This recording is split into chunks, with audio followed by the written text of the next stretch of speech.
Hello, everyone. Welcome once again to Tom's Corner, where you can hear the truth, the whole truth, nothing but the truth, so help me God. I don't know what it is about that dog when we come on the air. That dog automatically flops and wants to sleep.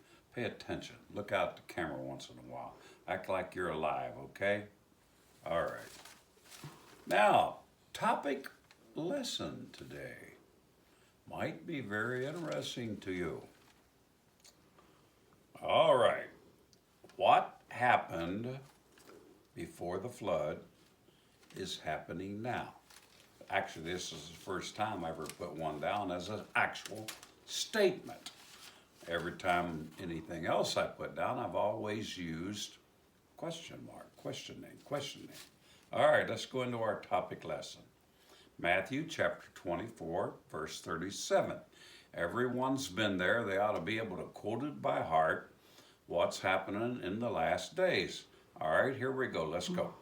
But as the days of Noe were, so shall also the coming of the Son of Man be. Now, we all have heard about earthquakes in divers places. Now, remember this. We've always had earthquakes, but in different places where it should not have been. And what else? Pestilence in the land. We're talking about diseases.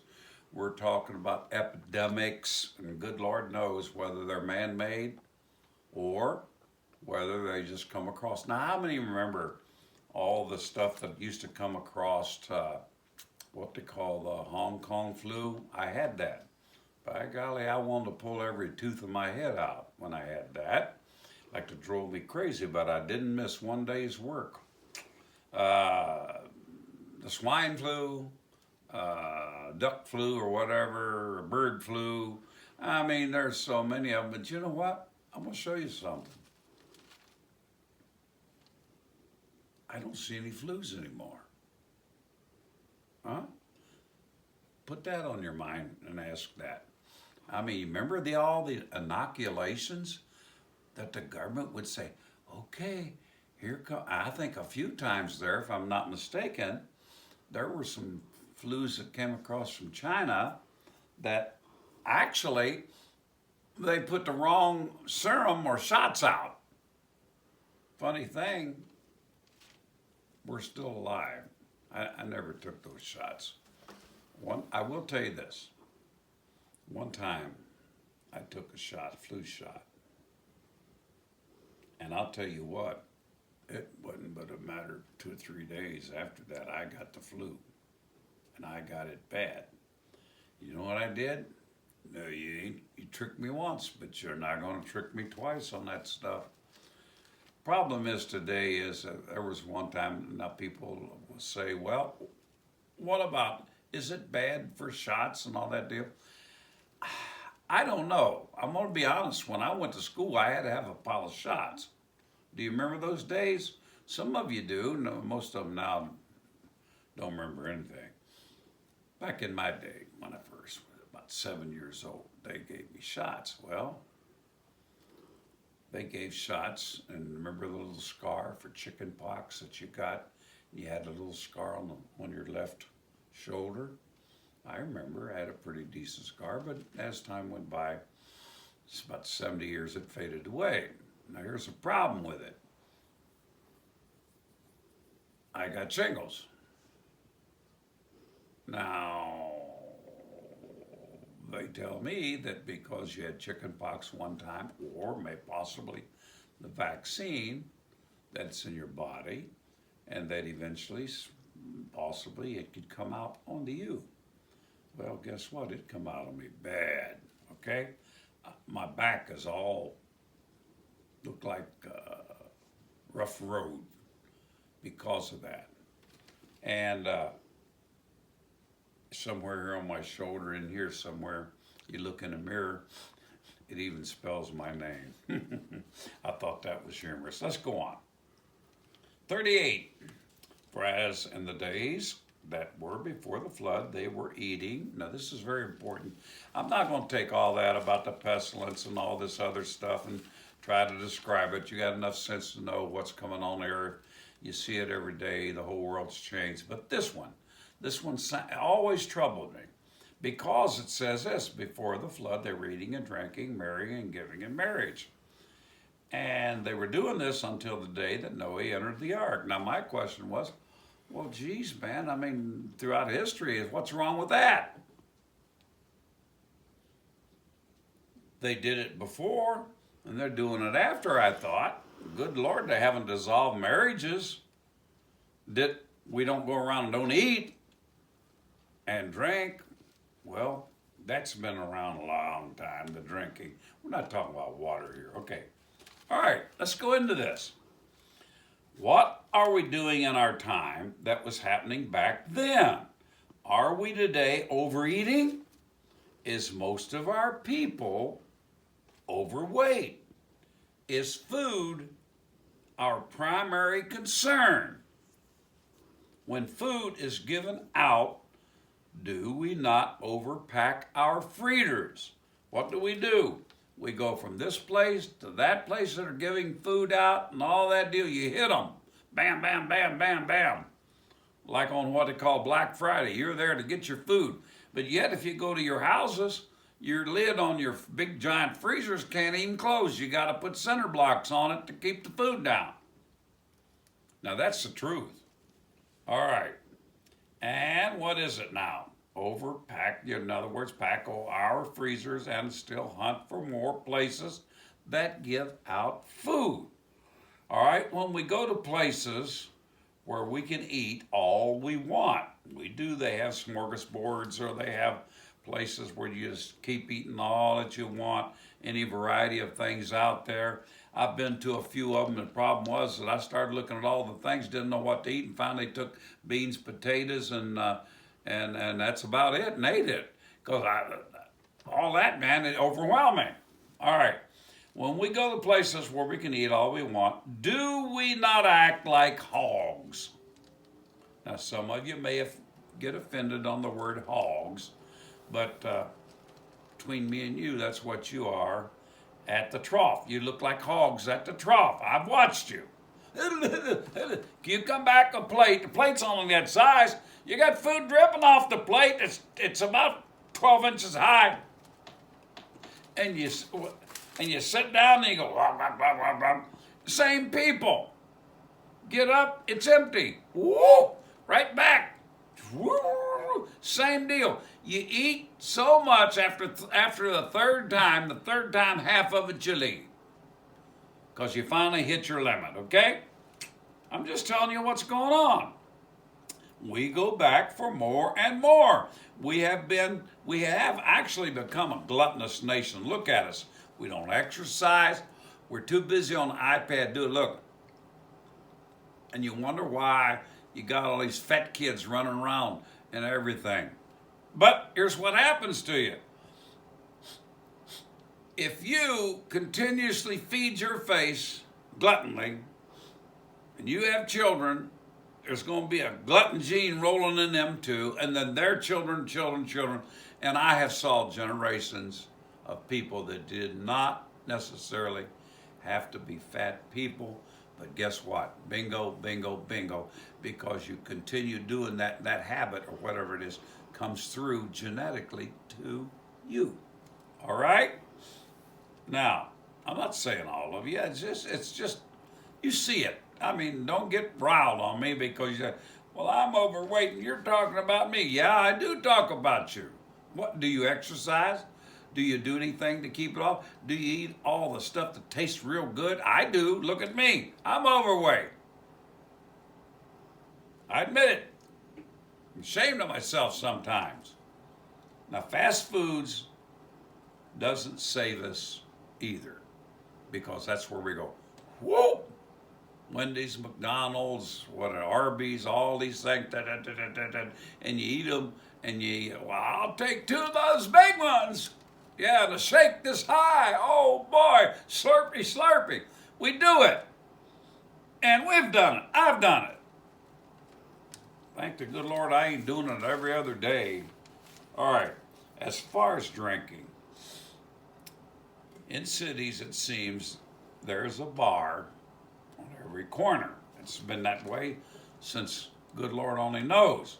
You go to Ireland, Ireland's loaded with drunks. That's what they do. That's why when they came over to New York way back when to get a better life, because the spud, the potato deal blighted, and that was their basic crop. And potatoes will make you swell up too. And all they did is lay around and drink. Now I'll tell you something else. Soviet Union has a bad thing going over there, been going on for over 100 years, is they drink vodka. And the reason I drink vodka, because in a communistic country, there's nowhere you can excel. So if you can't work and excel in anything, guess what? You fall, and you get depressed, and you fall back on vodka. Now we do that in America here today, but our beer of choice, or our drink of choice, alcohol, is beer. All right. Even in food stores, you see people carry out 6-packs. Gas station, 6-packs. I remember a time when all the bars were closed on Sunday. These were the only times I knew that I actually had a dad. Today, the government will pay you for being an alcoholic. Now they claim it's a disease. No, it's alcoholic. You chose to do that sometime in your life, and you're susceptible to it. Why are you so susceptible to it? Is because apparently your parents drank, and your parents before them drank. And that's like in my brother and my situation. My father drank, his father drank, his father, grandfather, and all that back. They were moonshiners. We knew they drank. Okay, they drank till they got so old they couldn't drink anymore. Then they became preachers. So the gene's there. I never drank. My brother never. Well, he did a little. He had a girlfriend once, and she was leading him down the wrong road. Yeah, he did drink a little bit, but thank the good Lord, mother and him jerked his hide out of that.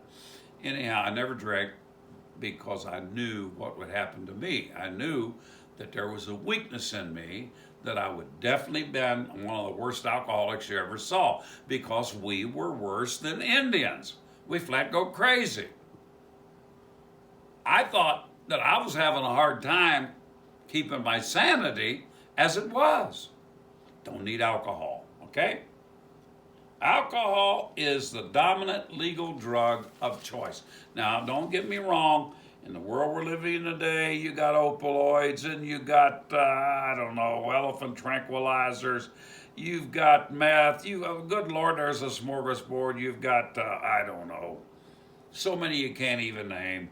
And people mix up all these stupid chemicals that you clean your drain with, Drano, take some of that stuff out and everything, and good Lord, that is totally toxic. Now, alcohol is the dominant legal drug of choice. Now, here we go. Cigarette smoking is the next drug of choice. Did you know that?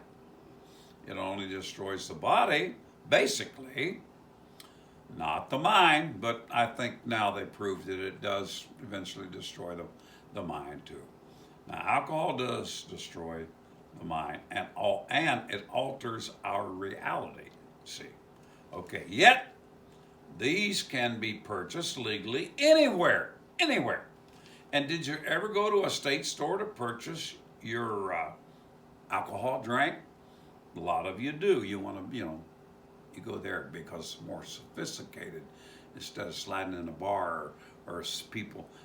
They used to be, when they used to get the wine and stuff, they give you a paper bag, you'd put it in, Well, it was a dead giveaway. You tried to hide what you were doing. Nowadays, we're living in a world we don't give a squat. We don't try to hide anything. All right, now, as it was in the days of Noah and so on, what about marrying? Now let's talk about marrying a little bit. I always wondered about marrying until I got to thinking real hard on it, and this is what I come up with on this.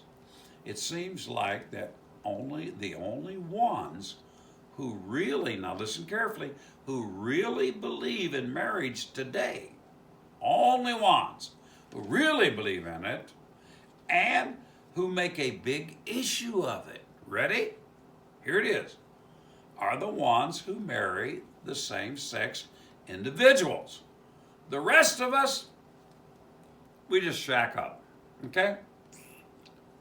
Used to be thrown you out of school when a girl was pregnant, shunned her, had no part of her. But things have changed now.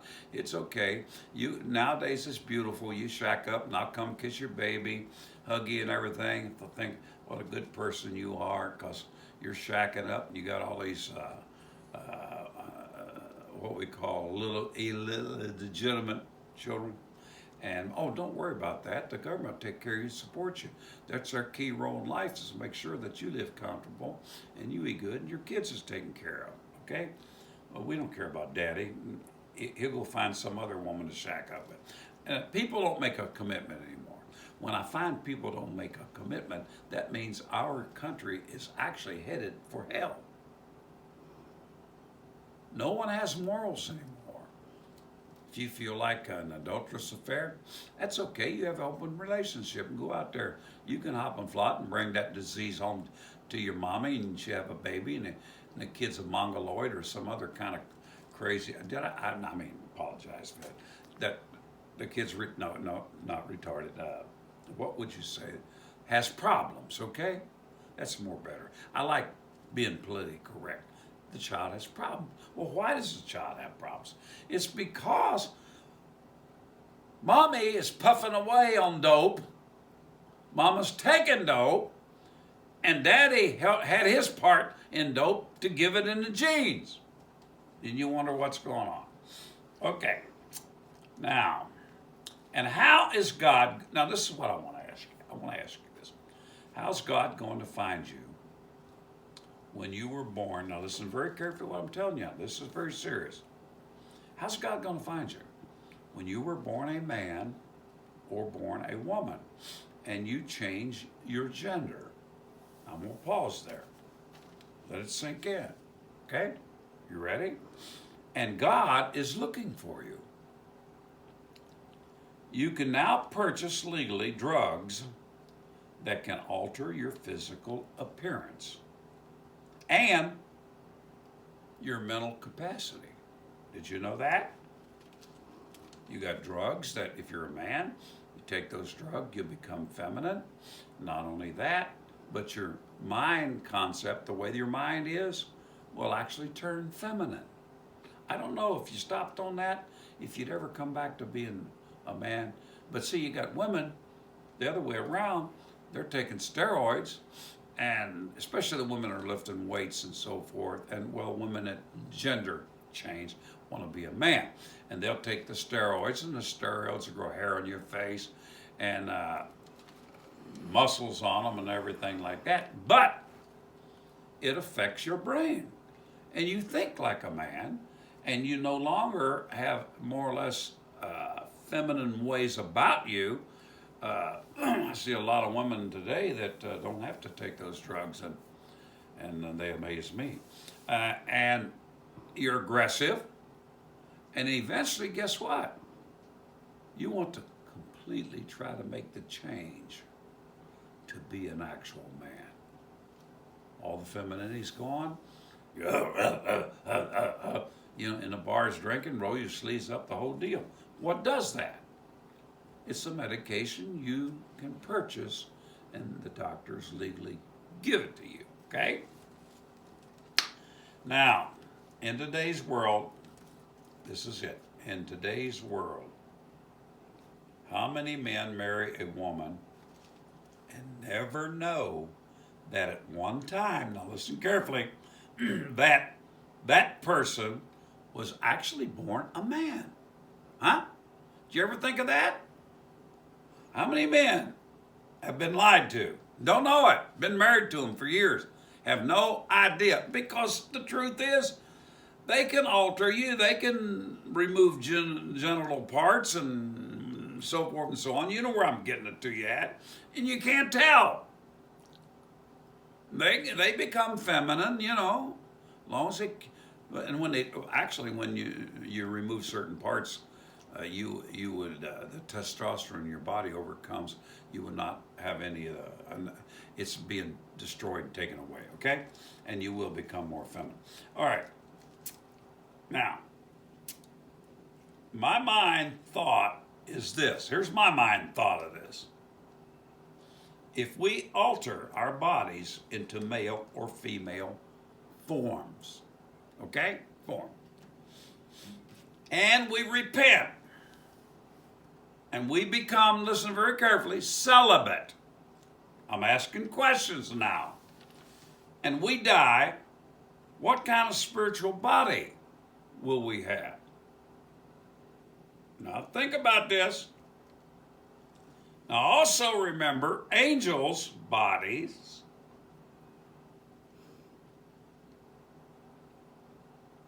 are always depicted, even in a spiritual form, are presented in a male form. Okay? I thought I'd throw that in. That's something for you to think about. This is why I'm telling you we live in the end times. Before the flood, they actually were experimenting in genetics, alterations. What are we doing today? God bless.